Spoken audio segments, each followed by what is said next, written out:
제가 좀 늦게 들어왔습니다. 좀 외부에서 식사를 하고 들어오는 바람에 여러분들을 만나는 시간이 조금 늦어졌습니다. 자, 시장 오늘 괜찮았죠? 2% 정도, 2.2% 정도 올랐습니다.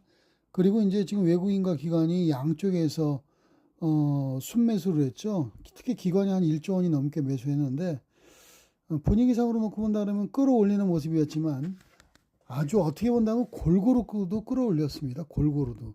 시총 상위 종목 대부분을 다 끌어올렸거든요.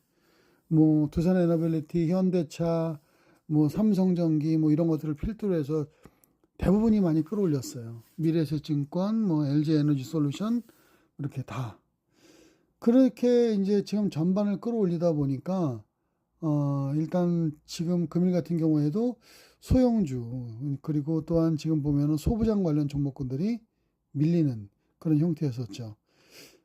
그런 것은 근데 이제 실질적으로 놓고 볼 때 그런 감은 있었어요. 전일 같은 경우에도 미국 시장이 기술주를 중심으로 해서 반등을 했지만 ASML의 실적이 좀 좋았습니다만 2%가 떨어졌기 때문에 우리나라 같은 경우에도 소부장 쪽이 부담을 느끼지 않겠는가 봤는데 그렇게 내려갔죠. 제가 오늘이 이제 6,200선을 넘어섰어요. 그래도 어찌됐건 간에. 미국과 이란의 종전 기대감. 종전이나마나 뭐 미국은 이란에 대해서 뭐 협의 안 하면 또 때린다니까. 뭐 이거 협박이죠 뭐. 안 하면 또 때린다고 하는 그런 정도의 협박. 그렇죠. 근데 협박에 넘어갈 이란인가 하는 건데, 이란이 다급하긴 합니다. 돈이 없으니까. 그런데 협박에 넘어갈 것인가 하는 것인데, 아마 제가 보기엔 그렇지는 않을 거예요. 지금 현재의 협상 자체가 전반적으로 볼 때는 그 난항이 있기 때문에 그런 협박을 하는 거라고 보시면 또 되죠. 그럼 뭐 지금 잘 될 것 같은데 협박을 왜 해요? 미쳤다고. 그렇죠. 잘 안 될 것 같으니까 협박하는 거지. 자, 시장 일주일간에 걸쳐서도 양선의 모습을 보이고 있고, 그렇죠. 주봉상 모습도. 일봉도 지금 현재는 양선으로 뻗었습니다. 주봉상 모습이 3개의 주봉, 3주봉이 양선의 모습이에요. 일단은 전쟁의 피로감을 느끼기 어려울 정도로 주가는 올라왔는데, 여러분들이 이걸 아셔야 됩니다. 6,200선이 직전 고점이긴 하지만, 이미 올라와 있는 지금 현재의 국면은 원유 가격 상승과 그 다음에 금리 인상, 원달러가 올라가 있는 그런 상태를 무시하고 올라간 겁니다. 그리고 또 하나, 이미 지금 정도의 지수 상황이라고 한다면 전쟁의 합의가 끝난 지수 정도다. 이렇게 예상을 할 수 있어요. 즉, 미국과 이란 간의 전쟁에 대한 그런 합의 타결, 이것이 나와 있는 지수의 모습과 흡사 비슷하지 않나. 오히려 지금으로서는요, 합의 타결이 이루어진다고 한다 그러면 주가는 밀려버릴 수도 있는 그런 모습이 되지 않겠는가 보여지기도 합니다. 그래서 이제 지금 보면 예상보다 많이 올라와서 일단은 지금으로서는 그렇게 먹을 건 없지 않겠는가. 그런 판단도 해보게 됩니다. 내일이 특성상 금요일입니다. 그리고 지금 현재는 이슬라마바드에서도 이제 협상을 하려고 하는데 미국에서 지금 뭐 해시태그인가요? 미국의 이제 그 전정부 장관인가? 그 양반이? 하여튼 뭐 지금 이제 때린다고 하니까 합의 안 하면 뒤에 목에다 칼 들이대고서 하는 거예요. 협상을. 그게 협상인가? 잘 모르겠는데. 그리고 이스라엘하고 지금 현재는 레바논은 협상도 아니에요. 협상하는 도중에 때려. 뭐 그런 일이 다 있는지 모르겠는데 어찌됐건 상황은 녹록치 않다. 내일 같은 경우에는 특성상 금요일이고 금요일을 지나게 돼서 주말에 협상에 대해서 어떤 일이 벌어질지, 두 나라가 호르무즈 해협에서 어떤 일을 벌일지에 대해서 누구도 예상하기 어려워지게 되었습니다. 지금 중국은 무기를 공급 안 한다고 하지만 중국이 공급을 하겠어요? 예를 들어서 중국이 뭐 지금 보면은 파키스탄에다 물건을 주면 파키스탄에다가 파키스탄이 저기 무기를 줄 수도 있는 거고. 그럼 모르는 거예요. 그렇죠. 그럼 뭐 우리나라는 뭐 무기 안 줬나? 포탄 줬잖아요. 미국 경유해서. 이런 상황이 되기 때문에 시장은 굉장히 복잡해서 주말을 주식을 가지고 넘기려고 하는 그러한 분들이 작을 것이다 하는 것으로 내일은 볼 수가 있습니다. 따라서 이렇게 볼 수 있어요. 오늘 종목은 뭐 나중에 제가 종목 방송을 제가 전반적으로 하는 건 아니기 때문에 종목은 나중에 그냥 그 나열만 좀 해드리고 어느 쪽이 내일 우세한지. 근데 지금 시장을 본다고 한다 그러면 중장기적으로 판단하시는 분들 있잖아요. 중장기적이 아니다. 한 일주일 정도, 한 3, 4일 정도 약간은 좀 넉넉히 숨을 쉬어가면서 사는 분들, 그런 분들은 내일은 제가 보기에는 투자 곤란하죠. 그렇죠. 만약에 산다 그러면 내일장 끝나갈 무렵에 현금화 하려고 전부 다 달려들 때 그때 그냥 밑에서 받을 수도 있습니다. 하지만 일단 지금 상태에서는 종합주가 지수가 3개 연속 주봉상 양선이고 직전 고점 상태에 와 있는 지금 현재의 모습에서 보시면 아시겠지만 이거는 제가 보기에는 일단 중기 투자는 어렵다 이렇게 말씀을 드릴 수 있습니다. 조정하고 나서 사면 되지 뭐 굳이 쫓아 올라간 상태에서 금요일날 고점에 사든가 이러면은 제가 보기엔 재미는 없을 거예요. 내일 같은 경우에. 그리고 이미 대형주들도요 많이 올라왔어요. 최근에 자동차가 조정을 했기 때문에 자동차는 좀 여유가 있었는데 자동차가 오늘 올라가는 바람에 자동차마저도 일단은 지금은 매력적인 수준의 가격을 형성하지 않고 있습니다. 증권주라든가 최근에 쉬었기 때문에 좀 매력적인 부분이 있는데 그 외의 종목군들로는 일단은 어렵다 이렇게 볼 수가 있겠고요.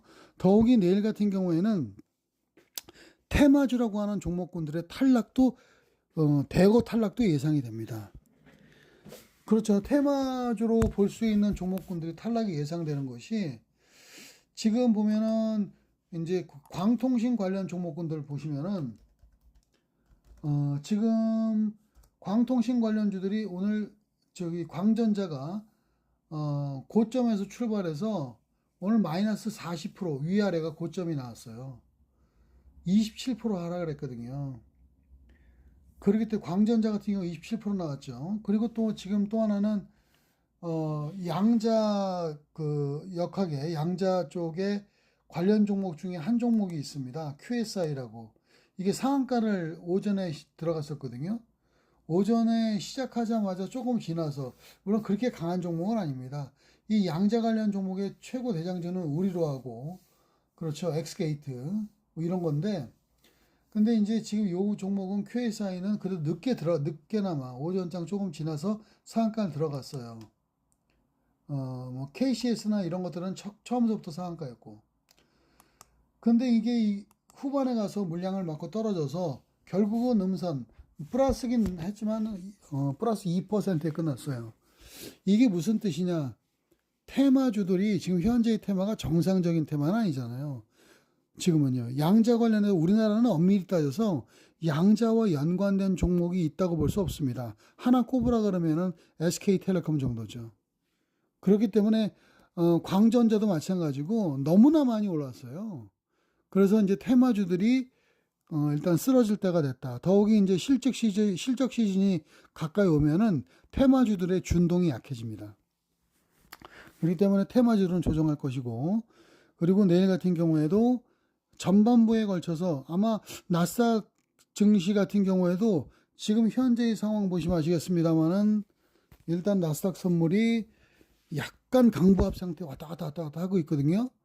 강보합 상태를 왔다 갔다 하긴 합니다만 지금 단계에서만 놓고 본다고 하면은 강세의 모습을 내일 끝날 것인가 하는 건데 지금 현재 나스닥 이미니 100이 0.1314 정도 왔다 갔다 하거든요. 근데 오늘은 강세의 모습을 이끌 그런 지금 이제 여지가 좀 약합니다. 물론 뭐 지금 실업수당 청구 건수가 뭐 예상보다 하회를 했다든가 해서 부담이 적은 모습인 건 맞는데 지금 미국 시장 같은 경우에도 전쟁과 관련 이슈가 현재의 장 상황을 뒤덮고 있기 때문에 어떻게 될지 모른다 이거죠. 근데 지금은 최근에 많이 올란 거에 대한 피로감 때문에 조정 가능성은 있어요. 그래서 약보합 정도 끝난다 하면 내일 같은 경우에는 우리나라 시장이 시가는 약보합 시장 강세를 띠지 못할 겁니다. 약보합 시장에서 오전장 초반에 특히 프리마켓 시장에서 기술적 반등이 나올 가능성이 높고, 그리고 나서 장 시작 이후에는 다시금 하락을 탈 가능성이 있습니다. 하락을 타서 9시 10분, 20분까지 주가가 밀리다가 저점 만들고 올라갈 가능성이 있어요. 그래서 12시 정도까지 주가가 강세를 계속 뛰거나 아니면 회복하는 모습을 보이다가 한 12시 반, 1시 반 정도 넘어가면서 일단은 현금화 전략을 계속 압박을 받을 가능성이 높다 이렇게 보여집니다. 따라서 내일 같은 경우에는 오히려 단기성 지금 현재는 거래는 가능할 거예요. 우리 시니어분들은 일단은 며칠씩 투자하시는 분들 있죠. 중기 투자하시는 분들, 며칠 투자하시는 분들, 이런 분들은 먹을 게 없고, 단기 하시는 분들은 시가 약세일 때 들어가서 프리마켓 시장에서 한번 팔고 9시 뚜껑 열고 나서 주가가 쭈르륵 셀 거예요. 빠르면은 9시 30초 아니면 9시 5분 이내에 주가가 저점을 찍을 가능성이 있어요. 이때 매수해서 일단 올라갈 때 반등시 매도하고 현금화를 전량 취하는 방법. 내일은 8949, 8949 한 2번 정도가 가능하지 않겠느냐. 왜? 시가가 약하게 시작할 가능성이 있을 때는 단기 매매가 2번 정도 이루어질 수도 있어요. 그러나 어찌됐건 주가는 끄트머리에는 고개를 숙일 것이다. 이런 전망을 해보게 됩니다. 따라서 내일 같은 경우에는 시가 무력 같은 경우 약세 출발을 한다 그러면 거기다 대고 냅다 던지지 마시고 오히려 단기적으로 매수 가능하다 이렇게 말씀드리겠고요. 오늘은 분명히 제가 여러분들에게 설명을 드릴 때 오늘은 사면 물릴 가능성이 매우 높다 이런 말씀 드렸습니다.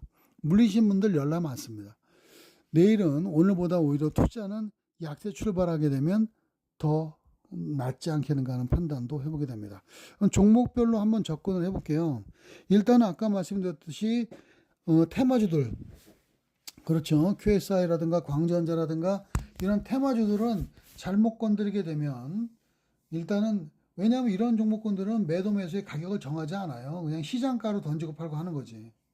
그렇기 때문에 잘못해서 들어가신 분들은 일단은 지금 손절 가격을 놓치고 마는 경우가 많습니다. 그래서 내일 같은 경우에는 어찌됐건 간에 이제는 한번 정리를 해야 될 때가 왔다. 이 테마주들은 이렇게 말씀드리겠습니다. 올라갈 수 있는 그런 첫 번째 구는 역시 이제 지금 현재의 상태에서 놓고 본다 그러면은 그 SK 하이닉스라든가 이런 지금 완제품 업종 있잖아요. 저기 반도체 제조업체 이런 데는 괜찮아요. 삼성전자도 이제 테슬라 때문에 괜찮은데 그 외의 종목으로는 일단은 기술적 조금 부담이 있을 수 있습니다. 근데 오늘 다행히도 이제 소부장들이 조정을 했기 때문에 소부장 일부 종목군들은 올라갈 수 있을 거예요. 일부 종목군들은. 그래서 이제 소부장 같은 경우에도 말씀드리겠지만은 기술적 쪽에서는 삼성전자, 하이닉스, 그 다음에 오늘 같은 경우는 조정을 했지만은 역시 이제 지금 양자 쪽에 기술을 갖고 있는 SK텔레콤 이런 종목군들은 반전 가능성이 있지만, 그리고 또 이제 지금 보면은 오늘 같은 경우도 SNS텍이라든가 동진세미캠이라든가 그 다음에 엑시콘, 그 다음에 네오셈, RFHIC 이러한 종목들, 그리고 또한 지금 보면은 그 YMT, 그 다음에 프로텍, 코세스 이러한 종목군들은 이러한 기술주들은 내일도 조정을 했기 때문에 큰 부담 없이 올라가지 않겠는가 보여지기도 합니다. 하지만은 끝에 가서는요, 이런 종목을 위주로 해서 단기 매매 하라는 거지, 끝에 가서는 현금화가 좋습니다. 그리고 지금 현재는 다른 여타의 종목, 뭐 예를 들어 삼성전기 뭐 이런 것도 올라갔던 것들은 일단은 내일은 손 안 대는 게 나아요. 물량 맞을 가능성이 높습니다. 그리고 두 번째는 비기술주 쪽에서는 증권주, 미래에셋 증권을 필두로 한 증권주, 그 다음에 미래에셋 벤처 투자가 오늘 2% 내렸거든요.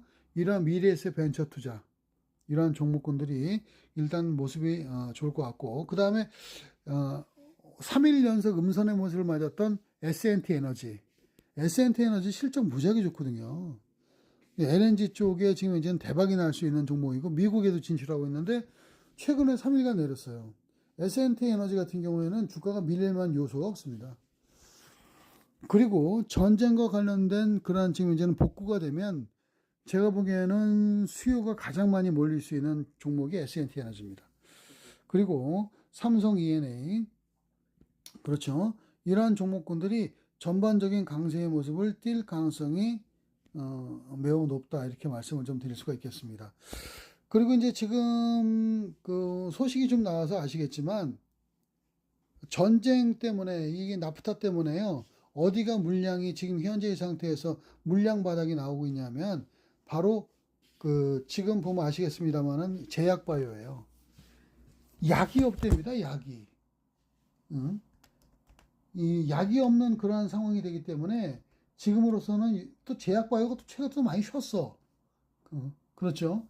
제약바이오가 많이 쉬었기 때문에 지금 상황으로 놓고 본다 그러면은 제약바이오 쪽에서 매기가 형성될 수 있는 여지가 있다, 이렇게 말씀을 드리겠습니다.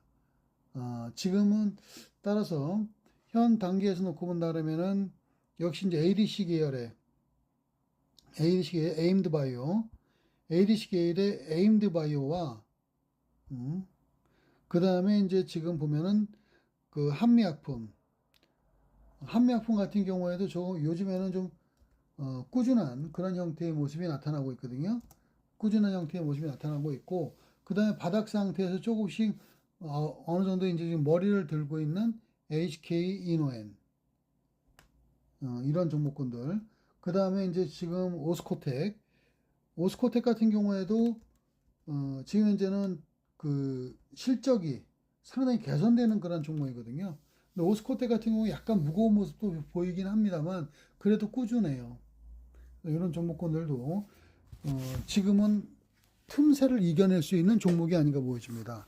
증권주와 그 다음에 지금 현재는 제약바이오 쪽과 증권 쪽에서 일단 내일도 이제 지금 부담 없이 움직이지 않겠는가 보는 거고, 기술주는 여전히 어느 정도는 지금 테마주를 제외하고서는 기술주 쪽에서는 나은 모습이 나오지 않겠는가 보여집니다. 그리고 이제 최근에 쉬었던 예를 들어서 리노공업이라든가, 그렇죠, 리노공업 같은 경우라든가, 그 다음에 HPSP 이런 종목군들 최근 신종목인데, 아까 말씀드린 RFHIC 이러한 종목군들 같은 경우는 쉰 종목인데 계속 올라가거든요. 이러한 종목 같은 경우에는 일단은 눈여겨볼 수 있는 그런 상황에 와 있지 않는가, 이렇게 보여집니다. 나름대로 본다 그러면은 금액적인 부분에서는 이런 종목군들이 좀 여유가 있다, 이렇게 말씀을 좀 드릴 수가 있겠죠. 따라서 내일은 종목으로는 제가 반도체 기술주 일부 특징 있는 종목군들입니다. 특징 있는 종목군들. 그렇기 때문에 반도체에서 저장 장치와 그 다음에 HBM4의 후공정 업체와 이런 종목군들이 좀 강할 것 같으니까 이런 종목 위주로 말씀을 드렸고, 그 다음에 테마주는 제외하고, 이제 내일은 테마주 제외하고, 그 다음에 이제 미래에셋증권, 미래에셋 벤처투자, S&T 에너지, 그 다음에 삼성 E&A 이러한 종목군들에 대해서 관심 있게 볼 수 있는 그런 상황이 올 수 있다, 이렇게 말씀을 좀 드리고요. 그리고 또 건설주는 제가 뺄게요. 사실 대우건설 말씀드리려 했는데 일단 좀 빼겠습니다. 왜냐하면 그 가덕도 때문에. 근데 어찌됐건 상황은 이러한 종목군들이 내일 N자형 내지 M자형의 모습을 가지면서 두 번 정도의 8949가 진행될 수 있다, 이렇게 말씀드리겠습니다. 내일 혹시라도 초반에 미국 시장이 강세를 띄어서요, 시장 무렵에 강한 모습이 출발하게 되면 그냥 던져야 돼요. 먹을 게 없습니다. 내일 장도. 내일 대부분의 지금 현재는 가지고 계신 분들이 현금화 전략, 협상이 어떻게 될지 어떻게 알아요? 그렇기 때문에 현금화 전략이 지금 현재는 우세하다, 전반적으로. 초반은 강세가 나올 가능성이 높은데 그때를 중심으로 해서 꾸준히 현금을 만드는 전략으로 대응을 하십사, 이렇게 말씀을 드리겠습니다. 내일도 마음 놓지 마십시오. 금일보다, 어제와 오늘보다는 내일이 투자하기는, 초반에 매도하기는 좋겠지만 그래도 지금 상황으로 놓고 볼 때는 쉽지 않은 장세고 쌍봉의 모습이다 하는 것을 결코 잊어서는 안 됩니다. 만만한 그런 위치가 아니에요. 내일이 고점이 나올 가능성도 염두에 꼭 둬야 된다, 이런 말씀 드리겠습니다. 감사합니다.